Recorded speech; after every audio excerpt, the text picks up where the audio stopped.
নমস্কাৰ, মই ডিব্ৰুগড়ৰ পৰা ৰেণু কমাই।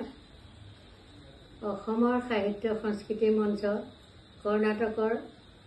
পোহৰ জোনাকী মহীশূৰ নামৰ মঞ্চলৈ মোৰ শুভকামনা জনাই সৈয়দ আব্দুল মালিক ৰচিত মই অসমীয়া কবিতাটিৰ আবৃত্তি কৰিব লৈছোঁ। কিবা ভুল হ'লে সদাশয় ৰাইজে ক্ষমা কৰিব বুলি মই আশা কৰিলোঁ। মই অসমীয়া সুদূৰ পশ্চিম এৰি থৈ চন্দ্ৰপুৰী ৰাজন্তেশপুৰ বিজয় সপোন দেখি আহিলো যিদিনা উজনি সোঁতত মেলি ভটিয়নি ভোৰ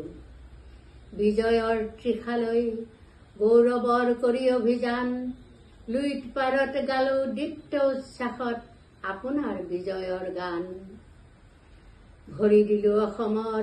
সেউজীয়া দুবৰি বনত সেইদিনা যিদিনা অসম ৰাজ অসমৰ সিংহ আসনত বতাহত উৰে মুক্ত অসমৰ পতাকা স্বাধীন প্ৰান্তে প্ৰান্তে বাজে মাথো গৌৰৱৰ বিজয়ৰ মুক্ত গীত বিৰামবিহীন সেইদিনা অসমত দেখুৱালো আপোনাৰ বল দেখুৱাম অসমক বিশ্বজয়ী মোগলৰ অনিৰুদ্ধ গতি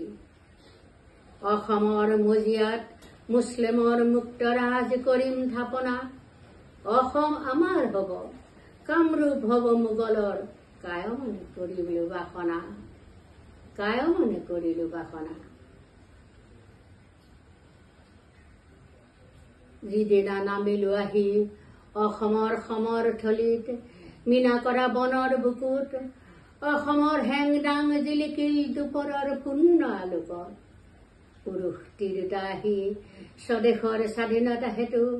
থিয় দিলে ৰণৰ প্ৰাংগণত ৰণচণ্ডী মূৰ্তি ধৰি স্বাধীন পুৰুষ নাৰী বুকু পাতি নামিল ৰণত কতনো লুকাল বল ৰাজপুত জয়ী মোগলৰ সবল বাহুৰ ক'ত পালে বল অসমৰ সেনানীয়ে শুকান খাণ্ড আৰু পানীয়া জ্বলি বিজয়ী অসমে গালে অসমৰ স্বাধীনতা গান বিজয়ৰ গৌৰৱ আৰতি মোগলে এবাৰ পালে শকতিৰ নৱ পৰিচয় দেশ প্ৰাণ মুক্ত প্ৰাণ আহোমৰ স্বদেশ ভকতি পৰাজিত মোগলৰ সেইদিনা পৰিল চকুত অসমৰ বিনন্দীয়া ৰূপ কাণত পৰিল আহি মুক্ত প্ৰাণ অসমৰ উচ্ছ্বসিত সংগীতৰ সুমধুৰ ধ্বনি মোগলে উভতি চালে এয়ে অসম চৌদিশে ধূসৰ পাহাৰ প্ৰতিটো বনৰ পাত জাং পাই মীনা কৰা ৰূপ জাতিষ্কাৰ দুবৰিৰ পাতে পাতে মুকুতাৰ থোপা গছকত ভাগে মৰকত হাতীৰ দাঁতেৰে কৰে খৰমৰ চোলা ভৰি ধুৱে পোৱালৰে ভৰা দলঙত বাঘ নখ পিন্ধে খাৰু ভৰিৰ আঙঠি মহশিঙি পেপাতি বজায় হাঁহ কণী চাউলেৰে অসমৰ স্বৰ্গদেৱে দেউল সজায় নদীৰ বালিত ভৰা সোণ চেকুৰীয়া গুৰি হয় গছকত ভাগি পুঠিয়ে কাণত পিন্ধে সোণৰ থুৰীয়া ভেকুলীয়ে ফুটলৰ সজাই খুৱাগি নিষ্কৰ মাধুদৰ দলে বান্ধে ৰাজালি দোল সাজে ঢালি পিঠাগুৰি বাৰীত সাগৰ খানি ৰচে বননিত ৰংঘৰ কাৰেঙৰ দীপ্ত চন্নপুৰী মোহ গলে দূৰণিৰ বিদেশী মোগল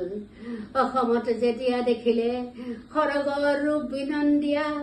অসমত বন্দী হল অসমৰ ৰূপমুগ্ধ দূৰৰ মোগলাই হল অসমীয়া আহোম আমাৰ ৰজা সেইদিন ধৰি মোৰ দেশ এই কাম